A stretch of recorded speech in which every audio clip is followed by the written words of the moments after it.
সরকার যদি তার সচিবালয়কে সুরক্ষা দিতে না পারে তারা কিভাবে দেশকে সুরক্ষা দেবে? এই ব্যর্থতাই তো স্বরাষ্ট্রমন্ত্রীর পদত্যাগ করার কথা ছিল। আবার ছাত্র জনতাকে নিয়ে রাজপথে যদি আপনাদেরকে নামাতে রাজপথে আমাদের নামা লাগে, আমরা কিন্তু তাই নামবো। তবে হাসিনা ভালো ছিল, হাসিনার অনেক খারাপ গুণের পরে তো তাহলে বলতে হবে না হাসিনা কিছু ভালো কাজ করে গেছিল, এটা সরকার সেটাকে কন্টিনিউ করে নিয়ে যাচ্ছে। উপদেষ্টা কিংবা বিশেষ সহকারী যে কোনো পর্যায়ে যারা সরকারের বেনিফিশিয়ারি ছিল অন্তর্বর্তীকালীন সরকারের, তারা যেন আগামীতে নির্বাচন না করতে পারে। দুর্নীতি লুটপাটের রাজনীতির অবসান না হলে আমাদের স্বপ্ন ব্যর্থ হবে। গাছের আগারটাও খাবেন, তলারটাও খাবেন, মানুষ কি আঙ্গুল চুষবে?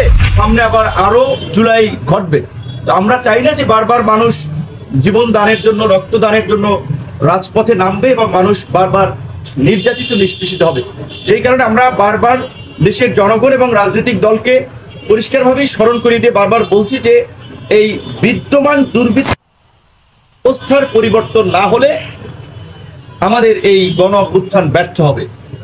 এই দুর্নীতি লুটপাটের রাজনীতির অবসান না হলে আমাদের স্বপ্ন ব্যর্থ হবে। ডক্টর ইউনূসকে নিয়ে আমরা অনেক আশাবাদী হয়েছিলাম, অনেক স্বপ্ন দেখেছিলাম এবং স্বপ্নের বাংলাদেশ বিনির্মাণ করতে চেয়েছিলাম, কিন্তু 11 মাসে আমাদের স্বপ্ন দুঃস্বপ্নে পরিণত হয়েছে।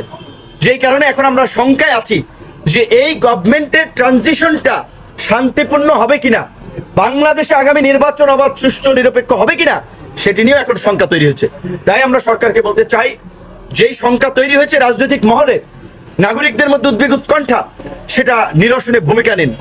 অনতিবিলম্বে নির্বাচনের জন্য এই উপদেষ্টা পরিষদকে পুনর্গঠন করে একটা দক্ষ শক্ত লোকদের সমন্বয়ে উপদেষ্টা পরিষদ পুনর্গঠন করে একটা উপদেষ্টা পরিষদ নিয়ে সামনে যেন আপনারা অবাধ, সুষ্ঠু, নিরপেক্ষ নির্বাচন করতে পারেন সেই ব্যবস্থার দিকে যান। এবং পরিষ্কারভাবেই যারা এই সরকারের পার্ট ছিল, সে উপদেষ্টা কিংবা বিশেষ সহকারী, তারা কেউ আগামীতে কোনো নির্বাচনে অংশগ্রহণ করতে পারবে না। কারণ গাছের আগারটাও খাবেন, তলারটাও খাবেন, মানুষ কি আঙ্গুল চুষবে? সরকারের উপদেষ্টা থেকে সরকারি সুযোগ সুবিধা ভোগ করবেন, প্রশাসনে নিজেদের লোক সেট আপ দেবেন, আবার নির্বাচনে অংশ নেবেন।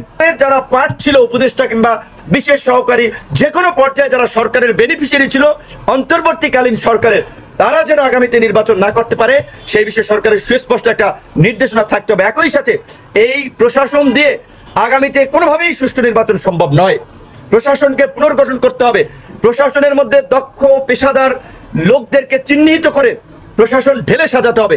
আজকে দেখেন সচিবালয়ের মতো স্পর্শকাতর জায়গা, সেন্সিটিভ জায়গা, যেইখানের জন্য 2-3 স্তরে নিরাপত্তা থাকা দরকার, সেইখানে আজকে ছাত্ররা কিংবা ছাত্রদের সাথে দুর্বৃত্তরা ঢুকে যাচ্ছে, গাড়ি জ্বালিয়ে দিচ্ছে, ভাঙচুর করছে। এই ব্যর্থতাই তো স্বরাষ্ট্রমন্ত্রীর পদত্যাগ করার কথা ছিল। স্বরাষ্ট্র মন্ত্রণালয় কিংবা সরকার যদি তার সচিবালয়কে সুরক্ষা দিতে না পারে, তারা কিভাবে দেশকে সুরক্ষা দেবে? কিভাবে 18 কোটি জনগণকে সুরক্ষা দেবে? কিভাবে নির্বাচন করবে? আমি একটা ঘটনা, আমার এলাকার ঘটনা বলেছিলাম যে একটা এলাকায় অবরুদ্ধ হয়েছিলাম, শেষ পর্যন্ত সেনাবাহিনীর হস্তক্ষেপে সেখান থেকে মুক্ত হতে হয়েছে। 300টি আসনে যে নির্বাচন হবে, এই পরিস্থিতি তৈরি হলে তারা কিভাবে আপনার ট্যাকেল দিবে? যেই কারণে কিন্তু আমরা বারবার বলছি যে অবশ্যই রাতারাতি আমরা ডিসি তৈরি করতে পারবো না, এসপি পয়দা করতে পারবো না, ওসি ইউনো পয়দা করতে পারবো। এই প্রশাসনের মধ্যে যারা আছে তাদেরকে ট্রেন করে, তাদের মধ্যে যারা দক্ষ পেশাদার, তাদেরকে দায়িত্ব আনতে হবে। এখানে বিভিন্ন কোটায় ভাগ করা যাবে না, বিএনপির কোটায়, জামাতের কোটায়, উপদেষ্টা কোটায়, তারপরে বিভিন্ন কোটায় কোটায় ভাগ করে প্রশাসন চালানো যাবে না, সরকার চালানো যাবে না। যে কারণে আমরা বলছি আজকে কতগুলো সিদ্ধান্ত সরকার নিচ্ছে, আমরা নতুন করে শঙ্কায় পড়ছে এই সমস্ত সিদ্ধান্তের কথা শুনে। জাতিসংঘের মানবাধিকার অফিস খোলার সিদ্ধান্ত সরকার দিয়েছে, সমঝোতা স্মারক করেছে, একটা বার আমাদের সাথে আলাপ আলোচনা করলো না। ভারতের মিডিয়ায় বাংলাদেশ নিয়ে প্রোপাগান্ডা ছড়ানো হচ্ছে, বিদ্বেষ ছড়ানো হচ্ছে, সেইটা নিয়ে প্রধান উপদেষ্টা মিটিং করতে পারে আর বাংলাদেশে জাতিসংঘের মানবাধিকার কমিশনের কার্যালয় স্থাপন করবে, সেইটা নিয়ে আমাদের সাথে আলোচনা করে না। বাংলাদেশে কি মানবাধিকারের সংকট চলছে? বাংলাদেশে কি যুদ্ধ বিগ্রহ চলছে? বাংলাদেশে কি জাতিগত নিধন চলছে? বাংলাদেশকে আফ্রিকা অঞ্চলের মতো লাইবেরিয়া, মৌরিতানিয়া, ফিজি, নাউরু এই সমস্ত দেশের মতো পরিস্থিতি? তাহলে কেন এখানে জাতিসংঘের মানবাধিকারের কার্যালয় খোলার প্রয়োজনীয়তা বোধ করলো? কার স্বার্থে?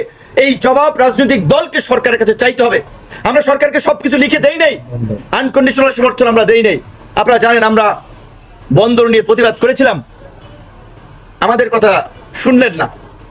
প্রধান উপদেষ্টা বললেন যে মানুষকে বোঝাতে হবে তাহলে তো আমাদেরকে বলতে হবে হাসিনা ভালো ছিল, কারণ হাসিনার সরকার ওই বন্দরকে ডিপি ওয়ার্ল্ডের কাছে দেওয়ার সিদ্ধান্ত নিয়েছিল, তাই না?